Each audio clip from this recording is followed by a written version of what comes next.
Hello again. I'll be very quick because you've been very patient. But I'm very excited about making this short presentation to you because it's something about which I feel even more passionate than inspection.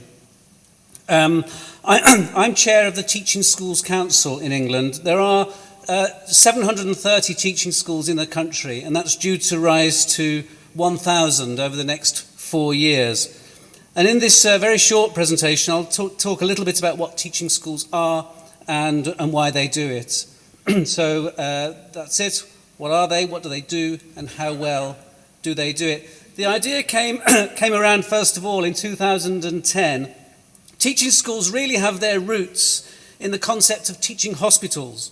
That is, fully functioning hospitals that devote significant resource to the training of new medical staff, to the ongoing professional development of existing staff, and to research. And in the government white paper of 2010, the incoming Secretary of State for Education, Michael Gove, who's pictured there, announced the teaching schools policy. And in keeping with the McKinsey notion of prescribing adequacy but unleashing greatness, schools judged by Ofsted to be outstanding, who had a track record of school-based teacher training and the delivery of continuing professional development, will be invited to become teaching schools with the brief of coordinating teacher training, professional development and school improvement in their localities. Now, the first 100 teaching schools were designated in 2011. We were one of them. My school was one of them. And our brief was to work in collaboration with local schools and universities to develop school-based teacher training, not university-based, but school-based, professional development for teachers and leaders rooted in the best available research evidence, and school-to-school support for those schools that required it, that needed extra help.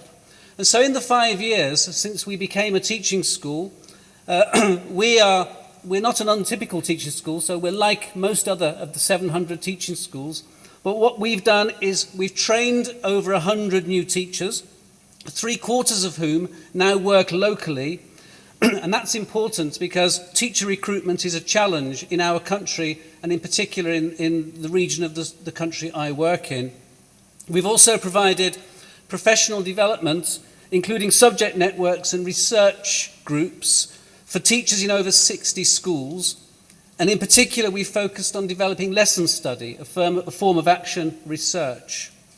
We've put on programs for those aspiring to be middle and senior leaders as well as principals, and we have 50 leaders per year on such programs. And the schools that we support through school-to-school support by sending our best leaders in to give advice and support, they outperform the local average in national tests by around 7%.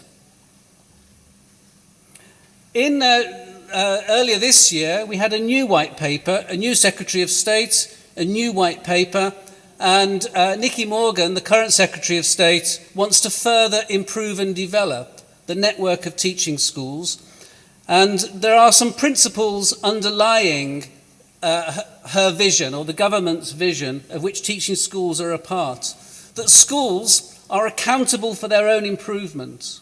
That the government supports the growth of a self-sustaining, self-improving, school-led system. That collaboration between schools is the most effective way to bring this about. And that teaching school alliances and multi-academy trusts are the preferred vehicles for collaboration.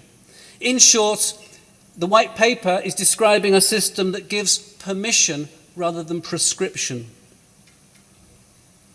So the philosophical network of ideas, if you like, that this fits into is the UK's determination to raise standards just like every other country. We all want to be along with the best in the world. The second idea is that schools themselves are responsible for us getting there. It's not government, it's not somebody else, it's schools. That there should be a market for parents to choose from. That is, you shouldn't just have to send your school to the school down the road because that's the only one. Schools should offer choice to parents. And that system leadership, that is, leaders working in more than one school, and school-to-school support will help to make all this sustainable. So collaboration, but also an element of competition. So that's our government's education strategy. The teaching schools then, going forward, will focus on these three areas: the coordination and delivery of school-based teacher training. That doesn't mean universities aren't involved, but it means schools take the lead. And at the moment, 50% of our teachers, our new teachers, are trained in this way, and the other 50% in a traditional university route. Teaching schools will also broker school-to-school support. That is, they will identify the best practitioners in their region, the best maths teachers, the best English teachers, and encourage them to work to support the schools that need further support in those areas. So building what I called earlier system leaders, people that work in more than one school. And teaching schools will provide professional development, research-based, evidence-based professional development for teachers and leaders. So right now, we have 742 teaching schools in the country. They work across 9 regions. They represent schools from nursery to sixth form colleges. And we have this cadre, this workforce. So almost 7,000 specialist leaders of education. These are people who are perhaps experts in maths, they might be experts in science, and they're able to go and support other schools, give advice to those schools about how to organise their resources, organise their teaching, and better evaluate how well they're doing. We've got 1,150 national leaders of education. These are head teachers, principals, who also have a licence to go and support other head teachers if they need it, again, to improve their practice around self-evaluation, around monitoring, around tracking of pupil progress, and around improvement of teaching. And very importantly, we have a group of expert governors, and governance is key to improving a school-led system because they're the people that hold school leaders to account.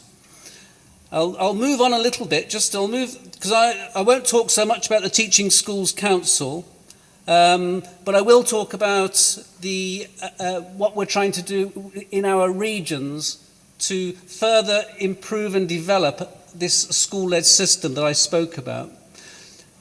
The concept is that no school is an island. No school should work by itself. So we are encouraging teaching schools to first of all build alliances of schools in their area and then to join up with other teaching school alliances so that we get networks of teaching schools that can build capacity in the region, particularly helping to form new teaching schools because we need 300 more, but also then to make sure that we're touching the areas where our most disadvantaged pupils live. It's important that this is about both equity and excellence. And then working with other stakeholders in the regions to develop action plans to say, right, where haven't we got enough teachers and what are we going to do to ensure that we train enough teachers to work in those areas. So it's the system, it's schools taking responsibility. So we're not saying it's somebody else's job to find us new teachers. We're doing it ourselves. And why do we think this is a good thing? Why is working in partnership a good thing? Well, all the evidence tells us that those schools that work in partnership, that collaborate with each other, that are generous with their resources, and that will believe in the education of all children, not just those that go to their school. We see that we get increased learning from each other. We get schools sharing staffing, sharing their systems, sharing their processes. We have aligned priorities across a region, so schools aren't working in competition with each other about something, we're working in harmony. We're making the best use of scarce resources. We've got, just like every other country, money is short. We're making the best use of scarce resources by sharing what we can.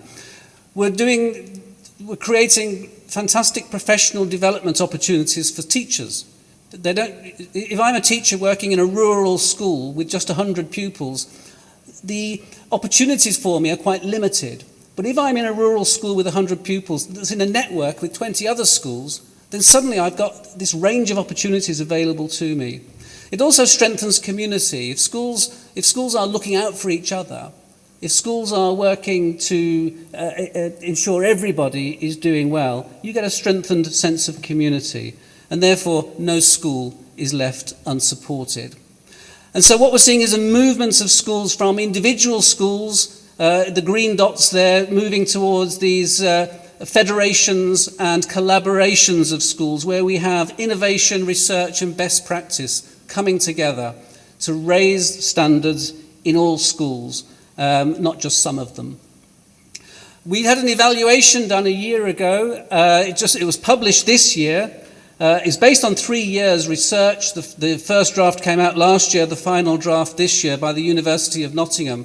And it suggested two things, in summary, about the teaching school movement.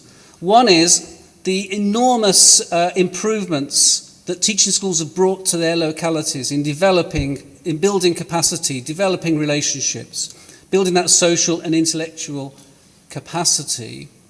But the bit we've still got to crack, if you like, the nut we still have to crack, is how will all that translate into significantly improved outcomes for young people? And that, I suppose, is the next part of our journey in a school-led system, is making sure that this activity, this collaborative activity, ends up in significantly improved outcomes for our children. Just like to finish with a lovely quotation from Jonathan Sachs, and I think this probably sums up what we all believe about the work we do. So children grow to fill the space we create for them, and if it's big, they grow tall. The best present we can give to our children is the chance to do something great. It's a gift that will last a lifetime and transform their lives. We could swap the word children for teachers too, couldn't we, in that quotation. Thank you very much, everybody. Merci, shukran.